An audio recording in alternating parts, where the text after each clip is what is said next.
Good morning student. Last class में हमने विद्युत बल रेखाएं पढ़ ली थी। हमारा चैप्टर जो चल रहा था electrostatic electric field first chapter विद्युत क्षेत्र, उसमें हमने विद्युत बल रेखाओं की बात कर ली। उससे पहले हमने विद्युत क्षेत्र एवं विद्युत क्षेत्र की तीव्रता की बात कर ली, ठीक है ना। अब आज हम एक नया टॉपिक लेके आ रहे हैं, विद्युत द्विध्रुव इलेक्ट्रिक डाइपोल, ठीक है ना। इसको हम पढ़ते हैं। देखो बहुत सिंपल है, इलेक्ट्रिक डाइपोल या विद्युत द्विध्रुव। विद्युत द्विध्रुव के अंदर क्या होता है कि बेटा दो आवेश होते हैं जिनका परिमाण समान और प्रकृति हमेशा विपरीत। अगर ये कुछ दूरी पर रखे होते हैं, कुछ दूरी पर दो आवेश प्लस क्यू माइनस क्यू, अगर दोनों 2a दूरी पर या मैं बोलूं l दूरी पर स्थित हैं, इस तरह के निकाय को बोला जाता है विद्युत द्विध्रुव। इस तरह के निकाय को क्या बोला जाता है? विद्युत द्विध्रुव। तो जनरल परिभाषा अगर आपसे कोई पूछे कि विद्युत द्विध्रुव क्या होता है, तो हम बोलेंगे दो समान परिमाण व विपरीत प्रकृति के आवेश यदि 2a दूरी या l दूरी पर स्थित हैं, तो इस प्रकार के निकाय को विद्युत द्विध्रुव कहते हैं। इस प्रकार के निकाय को विद्युत द्विध्रुव कहते हैं। देखो 2 आवेश कुछ भी ले लो, जैसे मैंने एक आवेश लिया -q और दूसरा आवेश ले रहा है +q। अगर ये दोनों 2a दूरी पर स्थित है, कितनी दूरी पर? अब मैं आपको ये भी कॉन्सेप्ट बताऊंगा कि 2a क्यों लिखा है। इसको a भी तो लिख सकते थे या l भी तो लिख सकते हैं, आप भी तो लिख सकते हैं, ठीक है ना। तो ये लिखने का रीजन बताऊंगा कि अगर मैं इसके सेंटर से दूरी देखूं तो a इस वाले आवेश से दूरी होगी और स्मॉल a इस वाले आवेश से दूरी हो जाएगी। तो हम इसको जनरली 2a लिख देते हैं। तो -q +q वह बीच की दूरी 2a से बने निकाय को विद्युत द्विध्रुव कहते हैं।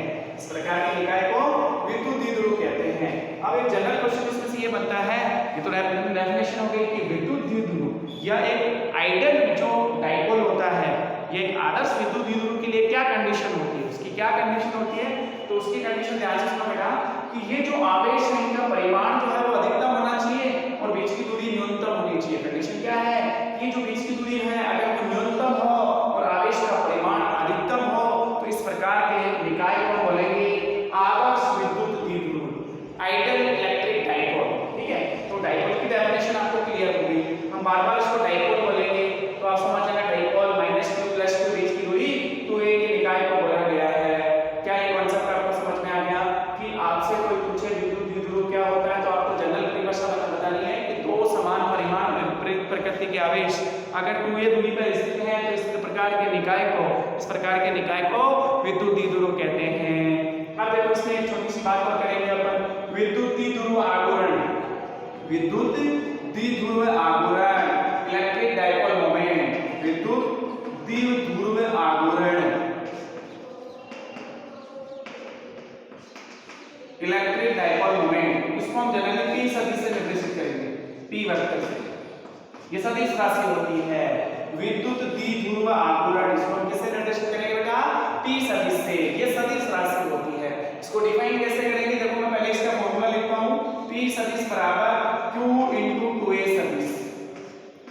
और अब इस फॉर्मूले से हम इसकी परिभाषा दे सकते हैं। एक्चुअल में विद्युत द्विध्रुव के अंदर ये होता है विद्युत द्विध्रुव आघूर्ण, इलेक्ट्रिक डाइपोल मोमेंट, किसी एक आवेश के परिमाण व दोनों आवेशों के बीच की दूरी के गुणनफल को विद्युत द्विध्रुव आघूर्ण कहते हैं। विद्युत द्विध्रुव के जनरल परिभाषा लिख रहा हूं, विद्युत द्विध्रुव के, और ये पूछी जा सकती है, विद्युत द्विध्रुव के किसी एक आवेश, इसमें दो आवेश होते हैं, दोनों का परिमाण समान होता है, प्रकृति हमेशा विपरीत होती है। विद्युत द्विध्रुव के किसी एक आवेश के परिमाण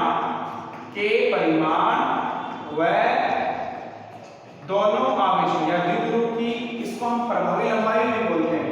ये विद्युत द्विध्रुव की प्रभावी लंबाई क्या होती है? इफेक्टिव लेंथ -q +q के बीच की दूरी को हम प्रभावी लंबाई भी बोलते हैं। तो एक आवेश के परिमाण व प्रभावी लंबाई, विद्युत द्विध्रुव की प्रभावी लंबाई के गुणनफल को, लंबाई के गुणनफल को विद्युत द्विध्रुव आघूर्ण कहते हैं। विद्युत द्विध्रुव आघूर्ण कहते हैं। सिंपल परिभाषा है, ध्यान में रखनी है। टॉपिक जो है बहुत इजी है कि आपसे पूछे विद्युत द्विध्रुव तो उसकी परिभाषा अलग, विद्युत द्विध्रुव आघूर्ण पूछे तो विद्युत द्विध्रुव के किसी एक आवेश के परिमाण, चाहे इसका परिमाण ले लो चाहे इसका परिमाण ले लो, -q का परिमाण हमेशा +q होगा, परिमाण का मतलब उसका मॉड, और +q का तो प्लस होता ही है। तो अगर हम किसी भी एक आवेश के परिमाण की बात करें और प्रभावी लंबाई बीच की दूरी के गुणनफल की बात करें तो वो क्या होता है आपका? विद्युत द्विध्रुव आघूर्ण। देखो फॉर्मूले से पता चल रहा है q तो आपका क्या है? अदिश राशि, और ये 2 ए सदिश निकालेंगे लंबाई के बीच की, ये क्या है सदिश राशि। एक अदिश और सदिश का सिंपल गुणनफल जो है वो सदिश ही होता है, इसलिए पी सदिश आपकी सदिश राशि है। इस पी सदिश की दिशा जो है ना वो हमेशा -2 से +2 की ओर होती है। पी सदिश की जो दिशा है वो सदिश राशि है तो दिशा भी होनी चाहिए। पी सदिश की दिशा जो है वो किधर होती है, हमेशा -2 से +2 आवेश की ओर, -2 से +2 आवेश की ओर, मतलब पी सदिश को ऐसे निर्देशित करेंगे। अगर आपसे पी सदिश की दिशा पूछी जाए, विद्युत द्विध्रुव आघूर्ण की दिशा पूछी जाए तो आप लिखोगे -q आवेश से +q आवेश चल, ठीक है ना। तो ये हमारा विद्युत द्विध्रुव आघूर्ण हो गया। अब अगर मैं इसके मात्रक विमा की बात करूं तो क्वेश्चन कुछ भी पूछ सकता है फर्स्ट चैप्टर से। मैं पहले भी डिस्कस कर चुका हूं कि कई बार मात्रक लिख के और ऐसे पूछ लेगा कौन सी भौतिक राशि है, ये अदिश राशि है सदिश राशि है। तो पहले इसका मात्रक देखो, पी सदिश का मात्रक, पी सदिश का मात्रक, विद्युत द्विध्रुव आघूर्ण का मात्रक, आप बोलो डी भाई देखो ये तो आवेश, आवेश का मात्रक कूलम, आवेश का मात्रक कूलम को सी से डिनोट करेंगे। ये बीच की प्रभावी लंबाई है, प्रभावी लंबाई का मात्रक मीटर होता है, कूलम मीटर, क्या हुआ मात्रक कूलम मीटर। आपसे क्वेश्चन पूछेगा कूलम मीटर कौन सी भौतिक राशि का मात्रक होता है, फिर ये पूछेगा कि ये अदिश राशि है या सदिश राशि, तो हम बोलेंगे कूलम मीटर विद्युत द्विध्रुव आघूर्ण का मात्रक होता है और ये सदिश राशि होती है, और ये क्या होती है सदिश राशि होती है। जैसे मात्रक लिखा उस हिसाब से पी सदिश की आप विमा भी लिख सकते हो। विमा क्या होगी बेटा, कूलम A1 T1 सबको पता है, और मीटर L1 हम ऐसा लिख सकते हैं इसको A1 T1 L1, आगे पीछे लिखना चाहे हम इसको ऐसे लिख सकते हैं M0 L1 T1 A1, ये आपकी विद्युत द्विध्रुव आघूर्ण का मात्रक हो, विमा हो गई, मात्रक ये हो गया। तो आपको ये टॉपिक अच्छे से क्लियर हो गया। अब हम बात करेंगे विद्युत द्विध्रुव की कुछ एप्लीकेशंस की, हम इसमें क्या क्या कैलकुलेट करेंगे, ठीक है ना। अभी हमने विद्युत द्विध्रुव आघूर्ण, विद्युत द्विध्रुव पढ़ा, विद्युत द्विध्रुव आघूर्ण पढ़ा, दोनों टॉपिक अच्छे से क्लियर हो गए। अपना अगला टॉपिक ये होगा कि विद्युत द्विध्रुव की अक्ष व निरक्ष पर विद्युत क्षेत्र की तीव्रता ज्ञात करना। ये टॉपिक बहुत इजी था। और अब हमें क्या ज्ञात करना है कि विद्युत द्विध्रुव जो है इलेक्ट्रिक डाइपोल जो है उसकी अक्ष अक्षीय रेखा पर या फिर निरक्षीय रेखा पर, हम दोनों डेरिवेशन करके देखेंगे। तो पहले हम ज्ञात करेंगे विद्युत द्विध्रुव की अक्ष पर विद्युत क्षेत्र की तीव्रता। टॉपिक क्या होगा, विद्युत द्विध्रुव की अक्ष पर स्थित किसी बिंदु पर विद्युत क्षेत्र की तीव्रता हमें ज्ञात करनी है। ये अच्छे से आपको क्लियर होगा। चलिए अब अगला टॉपिक अपन लिखते हैं विद्युत द्विध्रुव की अक्ष पर विद्युत क्षेत्र की तीव्रता, और वो डेरिवेशन जो है थोड़ा बड़ा है तो हमें इसको अच्छे से ज्ञात करना है। विद्युत द्विध्रुव की अक्ष पर विद्युत क्षेत्र या विद्युत क्षेत्र की तीव्रता हमें ज्ञात करनी है। टॉपिक बहुत आसान है, डेरिवेशन है, थोड़ा सा ध्यान से समझो। तो सबसे पहले हम बात करते हैं विद्युत द्विध्रुव। ये -q आवेश मान लिया, a बिंदु पर स्थित है, इससे स्मॉल 2a दूरी पर दूसरा आवेश +2 स्थित है, b बिंदु मान लिया इसको, और इसके सेंटर को हमने निर्देशित कर दिया o बिंदु से। ये इसकी अक्ष होगी, इधर भी ले सकता हूं और मैं इधर भी मान सकता हूं। तो हमारा क्वेश्चन है विद्युत द्विध्रुव की अक्ष पर, विद्युत द्विध्रुव की अक्ष पर विद्युत क्षेत्र, तो अक्ष आपकी इधर ही हो। मान लो ये बिंदु P है, मुझे यहाँ पर विद्युत क्षेत्र की तीव्रता निकालनी है। कहां पे निकालनी है, P बिंदु पर। क्या ये इसकी अक्ष नहीं है, बिल्कुल ये बिंदु P जो है वो विद्युत द्विध्रुव की अक्ष पर ही है। अब मैं ऐसा मान लेता हूं ये जो सेंटर है ना वो विद्युत द्विध्रुव का जो सेंटर है उससे ये स्मॉल r दूरी पर स्थित है। कितनी दूरी पे मान लिया, स्मॉल r दूरी पर। कितनी दूरी पे मान लिया, स्मॉल r दूरी पर स्थित बिंदु P पर मुझे क्या ज्ञात करना है, विद्युत क्षेत्र की तीव्रता। अगर मैं ध्यान से देखूं, मैं आपसे पूछूं बताओ +2 से ये दूरी कितनी है, तो आप बोलोगे टोटल यहां से यहां तक की दूरी r है, ये वाली दूरी मुझे पता है स्मॉल a, ये वाली दूरी भी स्मॉल a है। अगर मैं इस दूरी को इस टोटल दूरी में से माइनस कर दूंगा तो ये वाली बचेगी, ये वाली दूरी कितनी बच जाएगी, r - a। ये वाली दूरी कितनी बच जाएगी बेटा, r - a। ये वाली दूरी आपकी हो गई r - a, यहां से यहां। इसी प्रकार आपसे पूछा जाए कि a बिंदु से वो वाली दूरी कितनी होगी b बिंदु की, तो हम बोल सकते हैं यहां से यहां तक तो r है। अगर मैं ये वाली a दूरी इसमें जोड़ दूंगा तो टोटल दूरी कितनी हो जाएगी बेटा, ये r + a। टोटल दूरी कितनी हो जाएगी, r + a। अब आपसे पूछा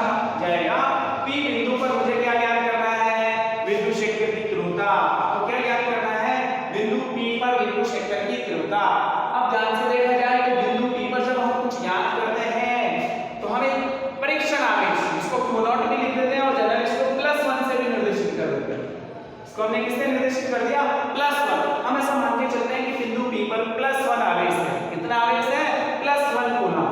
अब नीचे देखो, बिंदु P पर विद्युत क्षेत्र की तीव्रता निकालनी है, तो इस बिंदु आवेश के कारण भी विद्युत क्षेत्र की तीव्रता होगी और इस बिंदु आवेश के कारण भी विद्युत क्षेत्र की तीव्रता होगी, दोनों के कारण होगी। और फिर हम दोनों का सदिश जो भी होगा दिशा के हिसाब से ज्ञात कर लेंगे। तो सबसे पहले देखो, बिंदु P पर हम इसके कारण विद्युत क्षेत्र की तीव्रता लिखते हैं, A पर स्थित आवेश के कारण। मैंने लिखा बिंदु P पर A के कारण, बिंदु A पर स्थित आवेश के कारण, बिंदु P पर, बिंदु A पर स्थित आवेश -2 के कारण विद्युत क्षेत्र। देखो आपने बिंदु आवेश के कारण विद्युत क्षेत्र पढ़ा है, जिसका सूत्र हुआ करता था KQ/R², KQ/R²। अब ध्यान से देखो, अब मुझे बिंदु P पे निकालना है, इसके कारण निकालना है। बीच की दूरी मेरे पास है r+a, मेरे पास आवेश कितना है, -2। अगर मैं केवल परिमाण लिखूंगा तो उसका मान ही लिखना प्लस है। तो जो विद्युत क्षेत्र होगा उसको मैंने निर्देशित कर दिया EA से। किससे निर्देशित किया, EA से। अगर मैं इसको सदिश रूप में लिखना चाहूँ तो सदिश रूप में भी लिख सकता हूँ, EA सदिश बराबर मान कितना होगा, देखो K आवेश का परिमाण कितना है, Q/, बीच की दूरी r+a का होल स्क्वायर। दिशा को मैं वैसे लिख सकता हूँ, ये वाला आवेश क्या है, माइनस, ये वाला आवेश क्या है, प्लस। माइनस प्लस में आकर्षण बल लगता है, तो ये वाला -2 आवेश इस +1 को अपनी तरफ खींच लेगा। किधर खींचेगा बेटा, P से A की तरफ। तो A की जो दिशा है वो किधर होगी, P से A की तरफ, या मैं उसको बोलूं B से A की तरफ, एक ही बात है, B से A की तरफ। दिशा हमने ब्रैकेट में लिखी इस तरह से, कोई समस्या नहीं होनी चाहिए। इसको मैं समीकरण संख्या 1 बोल देता हूँ। दिशा में कोई समस्या हो तो बोलो, ये प्लस ये माइनस, प्लस माइनस में आकर्षण बल लगता है, तो जहां हम विद्युत क्षेत्र की तीव्रता ज्ञात कर रहे हैं जिस बिंदु पे, उस वाले आवेश को ये A बिंदु अपनी तरफ आकर्षित करेगा, तो दिशा P से A की तरफ या B से A की तरफ, एक ही बात है। इसी प्रकार बिंदु P पर, बिंदु A पर स्थित आवेश कितना है, वो +2 के कारण, +2 के कारण विद्युत क्षेत्र, +2 के कारण विद्युत क्षेत्र। क्या मैं उसको EB सदिश से लिखूं, EB सदिश बिंदु P पर, बिंदु A नहीं, बिंदु B बोलेंगे इसको, इससे बिंदु B पे प्लस का आवेश है, तो B, इसको हम EB सदिश से निर्देशित करेंगे। तो ध्यान से देखो, ये प्लस ये प्लस, प्लस प्लस में क्या होगा, प्रतिकर्षण, तो ये वाला +2 आवेश इस +1 को क्या करेगा, दूर कर देगा। EB सदिश परिमाण होगा बेटा KQ/, बीच की दूरी क्या है, r-a का होल स्क्वायर। दिशा क्या होगी बेटा, B से P, या मैं लिखूं A से B, एक ही बात है। दिशा क्या हो गई, A से B की तरफ, A से B की तरफ। अब ध्यान से देखो, ये समीकरण संख्या आ गई मेरे पास 2। मेरे पास दो विद्युत क्षेत्र की दिशा या दो विद्युत क्षेत्र के मान है, EA सदिश व AB सदिश, दोनों की दिशा क्या है, विपरीत। एक इधर है, दूसरा इधर। परिणामी क्या होगा, जो बड़ा होगा उसमें से छोटे को माइनस कर देंगे। अतः बिंदु P पर, अतः बिंदु P पर परिणामी विद्युत क्षेत्र, परिणामी विद्युत क्षेत्र, जिसको मैं EP सदिश लिखूं, क्या लिखूं, EP सदिश। बताओ बेटा क्या मान आएगा, कौन सा मान पड़ा है, दोनों के परिमाण को ध्यान से देखो, कौन सा मान पड़ा है। इसमें KQ में अपन r+a के होल स्क्वायर का भाग दे रहे हैं, इसमें KQ में अपन r-a का होल स्क्वायर का भाग दे रहे हैं। कौन सा मान छोटा है, कौन सा मान बड़ा है, तो ध्यान से देखा जाए तो इसमें प्लस करके भाग दे रहे हैं, तो ये मान छोटा है। इसमें डिफरेंस है नीचे, तो नीचे वाला मान छोटा है, तो ये मान, इसका फाइनल आंसर है वो बड़ा है। इसका मतलब EB जो है वो EA से बड़ा है, EB जो है वो EA से बड़ा है। तो परिणामी क्या होना चाहिए, EB माइनस EA, EB सदिश माइनस EA सदिश।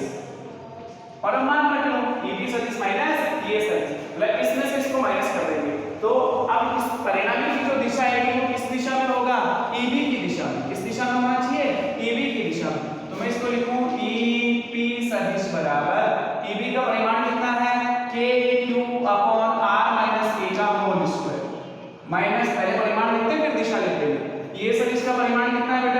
k2 upon r plus a का होल स्क्वायर। और अब दिशा को हम ब्रैकेट में लिख लेते हैं। अब हम दिशा को ब्रैकेट में लिख लेते हैं। फाइनली EB की दिशा क्या होगी, परिणामी सदिश की दिशा, तो EB की दिशा है A से B, तो हम इसको ऐसे लिख सकते हैं शॉर्ट में A से B की तरफ, A से B की तरफ। अब ध्यान से देखो, इसको हल कर लो, इसमें से जो कॉमन है उसको कॉमन ले लो और फिर इसको हल करो। EB सदिश बराबर क्या, इसमें से पूरे में से k2 कॉमन है, अंदर क्या बचना चाहिए 1 अपॉन r माइनस a का whole square minus 1 upon r plus a का होल स्क्वायर, और दिशा तो आपकी यही चलेगी a से b की तरफ। अब क्या करेंगे, लघुत्तम ले लेंगे, a क्यों आपने कॉमन था, EB सदिश बराबर a क्यों आपका कॉमन था, लघुत्तम क्या आएगा बेटा नीचे r माइनस a का whole square into r plus a का होल स्क्वायर, इसको मैं क्या लिख सकता हूं r square minus a square का होल स्क्वायर।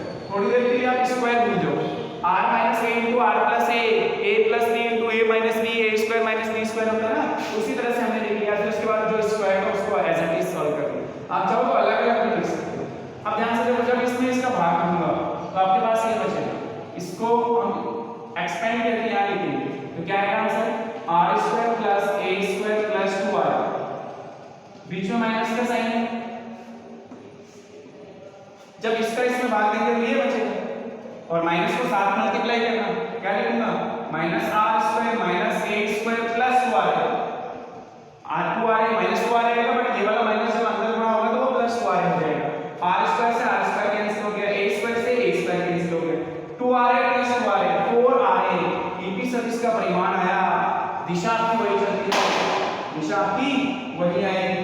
EP सदिश बराबर k3 4 small r into a upon r square minus a square का होल स्क्वायर, दिशा वही है।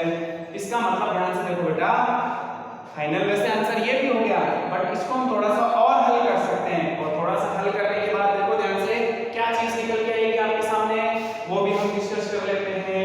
इसको मैं थोड़ा इस तरफ लिख देता हूँ, ये आपका नोट कर लिया, ये इधर लिख लेते हैं अपन थोड़ा सा, ठीक है ना। देखो ध्यान से, EP सदिश बराबर, EP सदिश का परिमाण या EP सदिश बराबर के जो 4 है ना उसको 2 into 2 लिख लेते हैं, तो twice k into r q into 2a। ध्यान से देखो, 1 2 तो k के साथ लिख दिया और r को अलग से रख दिया, 2kr q into ये वाला 2 और ये वाला a। ये ऐसा क्यों लिखा, क्योंकि मेरे पास ये विद्युत द्विध्रुव आवर्त बन गया upon r square minus a square का होल स्क्वायर। दिशा क्या होगी a से b, दिशा क्या होगी आपकी a से b।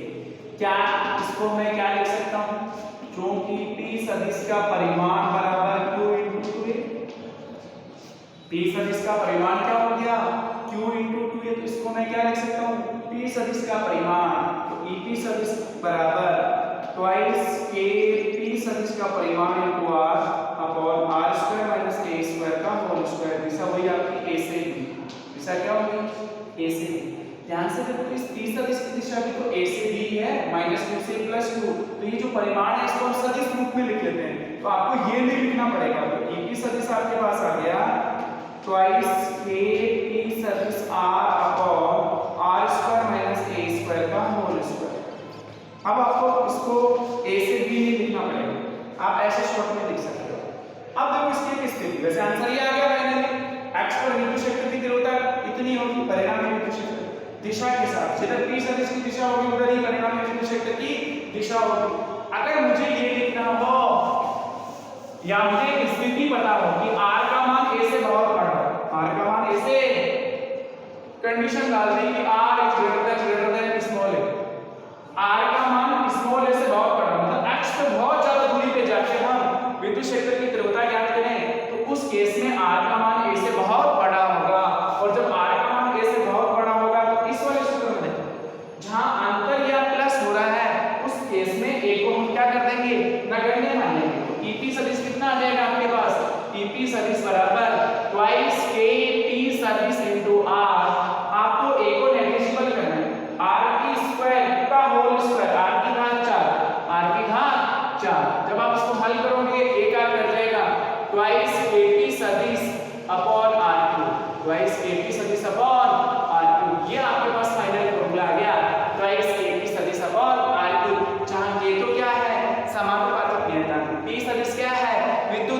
आघूर्ण। आर क्या है? जितनी दूरी पे आप ज्ञात कर रहे हो, विद्युत द्विध्रुव की अक्ष पर जहां जाके आप ज्ञात कर रहे हो वो वाली दूरी है। अगर केवल इसका परिमाण लिखना हो तो ईपी सदिश का परिमाण क्या होगा? हम एक्स पे ज्ञात कर रहे हैं ना, तो ट्वाइस ए पी सदिश का परिमाण अपॉन आर क्यूब। अब इस पी सदिश है ना, उसका परिमाण लिख दोगे तो आपने विद्युत द्विध्रुव की अक्ष पर विद्युत क्षेत्र की तीव्रता ज्ञात करना सीख लिया बेटा। आपको आपने क्या किया? कुछ भी नहीं किया। आपने सबसे पहले विद्युत द्विध्रुव लिया, उस विद्युत द्विध्रुव पे -q + q के बीच की दूरी 2a आपने मानी, इसके सेंटर से स्मॉल r पे जाके अक्ष का बिंदु P लिया और वहां पे मुझे विद्युत क्षेत्र की तीव्रता निकालनी थी। तो सबसे इंपॉर्टेंट है कि वहां पर हमने एक आवेश मान लिया +1 परीक्षण आवेश, और उसके बाद हमने a के कारण विद्युत क्षेत्र की तीव्रता लिखी, b के कारण विद्युत क्षेत्र की तीव्रता लिखी, दोनों के जो मान है उसको दिशा के साथ देखा, फिर जो बड़ा मान था उसमें से छोटे मान को हमने डिफरेंस कर दिया और बड़े मान की तरफ आपके विद्युत क्षेत्र की दिशा आ गई, और इस तरह से हम मान करते हैं कि फाइनली हमारा आंसर आया ट्वाइस ए पी सदिश का परिमाण अपॉन आर क्यूब, ये विद्युत क्षेत्र की तीव्रता का परिमाण आ गया बिंदु P पर। और ये कंडीशन जो थी वो उस स्थिति में थी जब r का मान a से बहुत बड़ा। अगर r का मान a से बहुत ज्यादा बड़ा नहीं है तो हम ये सूत्र ही काम में लेंगे, ठीक है बेटा। तो ये हमने विद्युत द्विध्रुव की अक्ष पर आज विद्युत क्षेत्र की तीव्रता निकालना सीख लिया। अगली क्लास में हम इसकी निरक्ष पर विद्युत क्षेत्र की तीव्रता निकालेंगे। हम विद्युत द्विध्रुव की निरक्ष पर विद्युत क्षेत्र की तीव्रता निकालेंगे। अब अपने पास दो ही टॉपिक बचे हैं, एक तो विद्युत क्षेत्र की विद्युत द्विध्रुव की निरक्ष पर विद्युत क्षेत्र की तीव्रता और एक बल आघूर्ण टॉर्क, ठीक है ना। विद्युत द्विध्रुव के कारण बल आघूर्ण टॉर्क कि भाई जब हम इसको समरूप विद्युत क्षेत्र में रखेंगे तो ये जो विद्युत द्विध्रुव है कैसे घूमता है, क्या करता है, इसके फोर्स कैसे लगते हैं, उसको उसकी वजह से हम टॉर्क निकालेंगे, ठीक है। जब कोई वस्तु गोल गोल घूमती है तो उसके इसमें टॉर्क लगता है, 11वीं क्लास में हमने सीखा था, तो वो चीज हम नेक्स्ट क्लास में डिस्कस करेंगे। तो अगली क्लास में हमारे चैप्टर की थ्योरी जो है ना वो कंप्लीट हो जाएगी, और फिर आपके पास न्यूमेरिकल्स होंगे। जो भी डाउट है आप मुझे व्हाट्सएप करके कैसे भी आप पूछोगे, ठीक है ना। तो वो अपनी क्लास चलती रहेगी। Thank you.